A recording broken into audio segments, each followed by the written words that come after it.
JUI के जो मौलाना अब्दुल गफूर हैदरी साहब, उन्होंने भी सेनेट प्रिंसिप छोड़ के कौमी असम्बली की हैसियत के मेंबर की हैसियत से हलफ लिया कि पीटीआई ने स्पीकर, डिप्टी स्पीकर और कायदे ऐवान के लिए अपने अपने बंदों के नाम भी जो है वो जारी कर दिए। मौलाना फजल रहमान साहब ने वाज़ेह तौर पर ऐलान कर दिया है कि वो स्पीकर, डिप्टी स्पीकर और कायदे ऐवान के इंतखाब के मतलब किसी को भी वोट नहीं देगी। पीटीआई अब कौमी असम्बली में पहुँच चुकी है।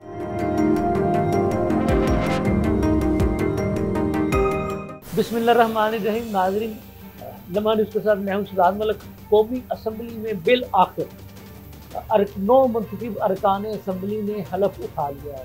बिल आखिर का लफ्ज़ मैंने इसलिए इस्तेमाल किया है, आपको याद होगा कि सदर ममलिकत की जानिब से ये कहा जा रहा था कि चूँकि हाउस की कंपोजिशन मतलब कि पीटीआई के हमायत याफ्ता लोगों को उनकी जो मखसूस नशिस्तों का कोटा जो है वो नहीं मिला, इसलिए मैं इजलास नहीं बुला रहा। बहरहाल रात गए तक फिर उन्होंने खुद ही इजलास बुला लिया था और आज सुबह कौमी असम्बली के 9 मुंतखब अरकान असम्बली ने हलफ भी उठा लिया और उसमें पीटीआई के हमायत याफ्ता जो लोग हैं वो भी शामिल हैं। बैरिस्टर अली गौहर साहब, उमर अयूब साहब, आमिर डोगर साहब, मतलब उनके जितने भी लोग हैं उन्होंने भी हलफ उठा लिया। मौलाना फजल रहमान साहब का कहना था कि तहफ़्फ़ुज़ात के बावजूद मैंने हलफ उठाया और यूसुफ रज़ा गिलानी साहब उन्होंने सेनेट की नशिस्त छोड़ के कौमी असम्बली के एमएनए का हलफ उठा लिया। तो इसी तरह से एक नून लीग की नुज़रत साहिबा थी, उन्होंने भी सेनेट की सीट छोड़ के तो एमएनए की हैसियत से हलफ उठा लिया। बात यह है कि पीटीआई अब कौमी असम्बली में पहुँच चुकी है, जैसा कि पंजाब असम्बली में भी पहुँच चुकी थी। तो केपीके में तो आपको पता है पीटीआई मुकम्मल अपनी हुकूमत बनाने जा रही है। अब हम आपको ये बता रहे हैं कि जिस तरह से पंजाब असम्बली के ऐवान में पीटीआई की गूंजती रही, अब इसी तरह से कौमी असम्बली के ऐवान में भी आपको पीटीआई की गूंज सुनाई देगी।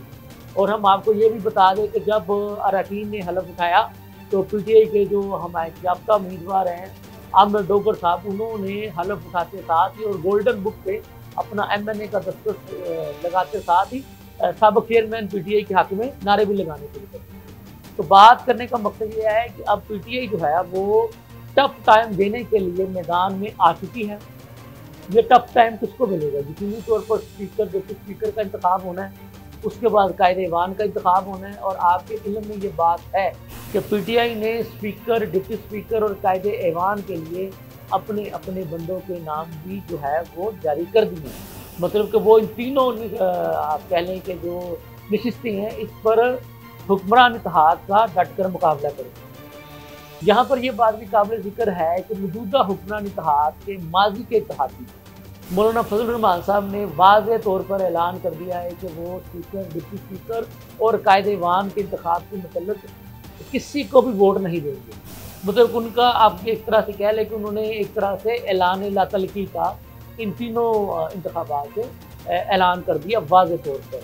अब इसकी क्या वजूहात है कि क्या वो अब वो कह लें कि पेश सेविंग करना चाह रहे हैं, बताना चाह रहे हैं। जैसा कि उन्होंने कहा कि जी मैं तमाम तर तहफ़्फ़ुज़ात के बावजूद मैंने हलफ जो है वो उठा लिया है। वो क्या करना चाह रहे हैं ये तो अब आने वाला वक्त ही बताएगा। क्योंकि लेकिन अब एक हद तक उन्होंने अपनी पोजीशन बड़ी वाज़ेह कर दी है कि वो इस हुक्मरान इत्तेहाद के साथ नहीं चल सकते। जैसा कि आपको याद होगा कि उन्होंने पहले ही बात कह दी थी कि मुझे मेरी जमात की मजलिस शूरा ने ये इख्तियार दिया है कि हमने इनको वोट नहीं देना, ना ही इनकी हमायत करनी। ये उन्होंने कहा कि जो तहफ़्फ़ुज़ात के बावजूद जो है वो हलफ उठा लिया। हाँ, जेयूआई के जो मौलाना अब्दुल गफूर हैदरी साहब, उन्होंने भी सेनेट की नशिस्त छोड़ के कौमी असम्बली की हैसियत के मेंबर की हैसियत से हलफ उठा लिया। तो इस तरह से जो पीपल्स पार्टी के जो इलेक्शन सेल के जो इंचार्ज हैं सेनेटर ताज हैदर साहब, उन्होंने आज इलेक्शन कमीशन को खत भी लिखा। उनका कहना है कि जी चूँकि पंजाब से अपना सेनेट से मुख्तलिफ 11 जो नशिस्तें जो हैं वो खाली हो चुकी हैं। अरकान के इस्तीफ़ों की वजह से एक रुकन जो है जो थे मरहूम राणा महमूद साहब, उनकी वफ़ात की वजह से वो खाली हुई। तो मजबूरी तौर पर उनका कहना था कि 11 नशिस्तें खाली हो चुकी हैं, लिहाजा इलेक्शन कमीशन फौरी तौर पर उन खाली होने वाली नशिस्तों पर इलेक्शन करवाने का ऐलान करे। उनका मकसद ये है कि जब सदारती इलेक्शन होना है तो उसके लिए जो एक इलेक्टोरल जो कॉलेज है वो उससे पहले पूरा हो जाए। तो बहरहाल ये अभी हम आपको बता रहे हैं कि पंजाब में तो चूँकि वो हुकूमत साजी का मरहला तकरीबन मुकम्मल हो चुका है। जैसा कि हम आपको रोज़ बता रहे, सिर्फ कैबिनेट की तश्कील बाकी रहेगी। असम्बली की जो कंपोजिशन है, जैसे जो स्पीकर, डिप्टी स्पीकर, कायदे ईवान, वो मुंतखब हो चुका है। अब चूँकि पाकिस्तान के सबसे बड़े जो ऐवान, जिसको ऐवान कौमी असम्बली कहते हैं, उसका इंतखाब होने जा रहा है। ये बड़ा दिलचस्प मरहला होगा। हम आपको बार बार बता रहे हैं कि PTI जो है उसने कमर कस ली है।